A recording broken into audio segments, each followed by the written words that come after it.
નમસ્કાર દર્શક મિત્રો, પાટવી ગુજરાતી ન્યૂઝમાં આપનું હાર્દિક સ્વાગત છે। આણંદ જિલ્લા આકલાવમાં મોહરમનો તહેવાર ખૂબ જોરદાર યોજાયો।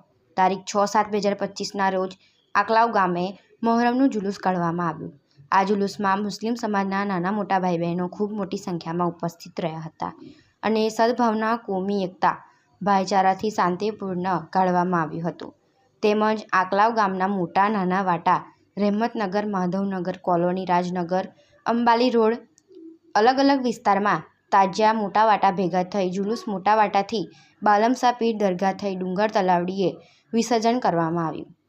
મોહરમના તહેવાર નિમિત્તે આકલાવ પોલીસ સ્ટેશનના પીઆઈ શ્રી બાટવા સાહેબ તેમજ પીએસઆઈ શ્રી પોલીસ સ્ટાફ દ્વારા આ ટ્રાફિક અડચણરૂપ ન થાય તે મુજબનું સરસ પેટ્રોલિંગ તેમજ ખડે પગે રહી પોલીસ બંદોબસ્ત ફાળવવામાં જે બદલ મુસ્લિમ સમાજના બિરાદરોએ આકલાવ પોલીસ સ્ટેશનનો ખૂબ ખૂબ આભાર કર્યો હતો। પાટવી ગુજરાતી ન્યૂઝ CEO રાજુ સુખભાઈ।